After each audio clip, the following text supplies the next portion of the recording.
हरियाणा प्रदेश के अंदर भी कुछ वो हिंदुस्तान में चला करता था कि डी कंपनी थी, दाऊद इब्राहिम की कंपनी थी डी कंपनी।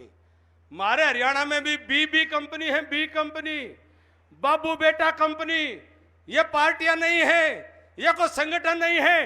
कांग्रेस देखो तो बाबू बेटा कंपनी, इनेलो देखो तो बाबू बेटा कंपनी, जजपा देखो तो बाबू बेटा कंपनी।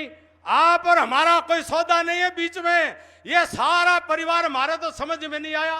इनेलो का जजपा का तो रणजीत सिंह जी को ज्यादा पता होगा। ये तो बाबू बेटा का नहीं, बेटा बाबू का नहीं। इनका तो ऐसा सौदा है, भतीजा चाचा का नहीं, चाचा भतीजा का नहीं, देवर भाभी का नहीं, भाभी देवर की नहीं।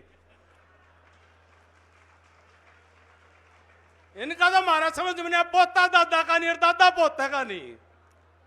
हमारा तो इनका सौदा ही समझ में नहीं आया। और हरियाणा में बेवकूफ बनावे, इनके पल्ले कुछ नहीं, धांस नहीं, और सारा हरियाणा में बेवकूफ बनाते चाले। तैयारी है, कोई कमी नहीं रखेंगे किसी तौर पर। चंडीगढ़ की तैयारी पाथली पर भी खूब थी। हमारे नारनौंद के साथियों ने पूरा जोर लगा रखा था,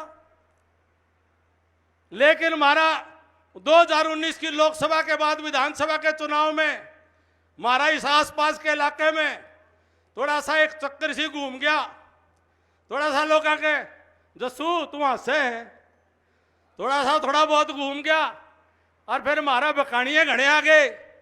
थोड़ा उनका जो है वो क्या रहा, हमारा दादा बोला सौदा के में नहीं था।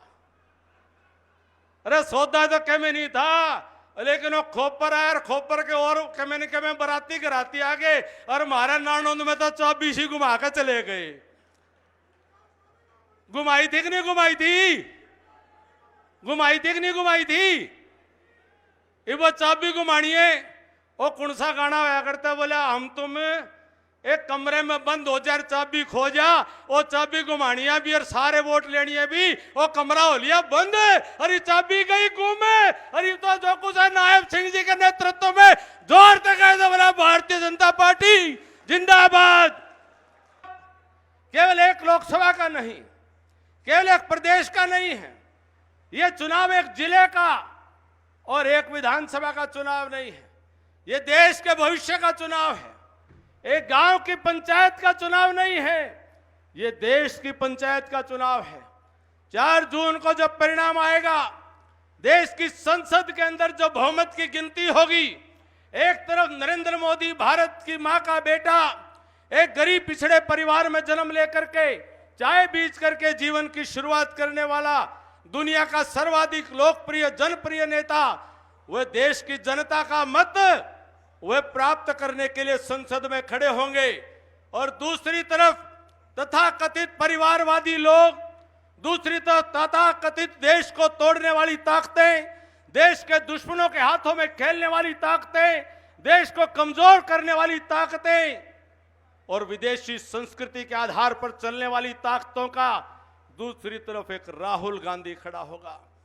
मुझे बताओ मेरे साथियों, मेरे हिसार लोकसभा का जब संसद में नंबर आए और हाथ खड़ा करवाया जाए, तो मेरा हिसार लोकसभा का हाथ क्या देश के विरुद्ध खड़ा होगा या देश के पक्ष में मोदी जी के साथ खड़ा होगा? इसे निवेदन करता हूं कि देश में आज 2 विचारधाराओं की लड़ाई है। कांग्रेस के लोग, विपक्ष के लोग आज लोगों को भरमाने की कोशिश कर रहे हैं।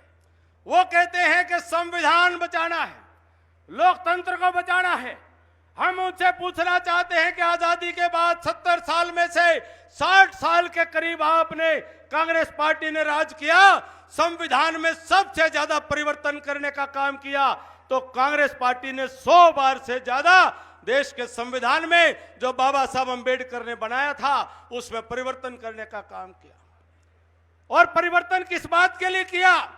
उन्होंने परिवर्तन किया कि जब शाहबानो के केस में सर्वोच्च न्यायालय ने निर्णय दे दिया, तो सर्वोच्च न्यायालय के निर्णय को बदल करके माता और बहनों के अधिकारों को छीनने का, संविधान में बदलाव करने का काम तत्कालीन प्रधानमंत्री राजीव गांधी ने किया था। संविधान का दुरुपयोग कांग्रेस पार्टी ने किया। इस देश में आजादी के बाद आज तक संविधान का दुरुपयोग करते हुए 90 बार हिंदुस्तान की चुनी हुई राज्य की विधानसभाओं की सरकारों को 90 बार 10, 20, 30 बार नहीं 90 बार संविधान का दुरुपयोग करते हुए कांग्रेस पार्टी ने बर्खास्त करने का काम किया। वो कांग्रेस पार्टी संविधान की रक्षा करने की बात करती है, लोकतंत्र की रक्षा करने की बात करती है। इस देश के इतिहास में काला अध्याय 1975 के जून के महीने में कांग्रेस पार्टी की तत्कालीन प्रधानमंत्री स्वर्गीय श्रीमती इंदिरा गांधी जी ने सारे इंसानी हकूकों को समाप्त करते हुए इमरजेंसी लगाने का काम किया, आपातकाल लगाने का काम किया। जम्मू कश्मीर से लेकर के कन्याकुमारी तक भारत के समूचे विपक्ष को बिना कारण नजरबंद करके जेलों में ठूसने का काम किया।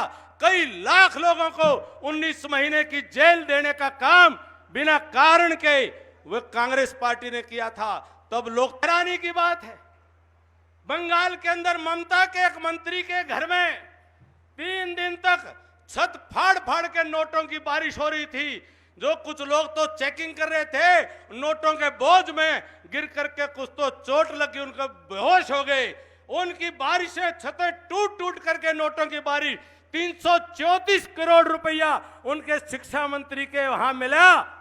ममता दीदी उसका तो जवाब देती नहीं, कहती है लोकतंत्र खतरे में है, लोकतंत्र खतरे के। सारे जो विपक्षी लोग हैं ये केवल मोदी जी का खिलाफत करना चाहते हैं, देश की खिलाफत करना चाहते हैं, देश की तरक्की को रोकना चाहते हैं। अगर इनका लोकतंत्र में अगर कोई विश्वास होता, अगर इनका लोकशाही में कोई भरोसा होता, अगर इनकी जनतंत्र में कोई श्रद्धा होती तो इस देश के अंदर परिवारवाद कभी नहीं पनपता।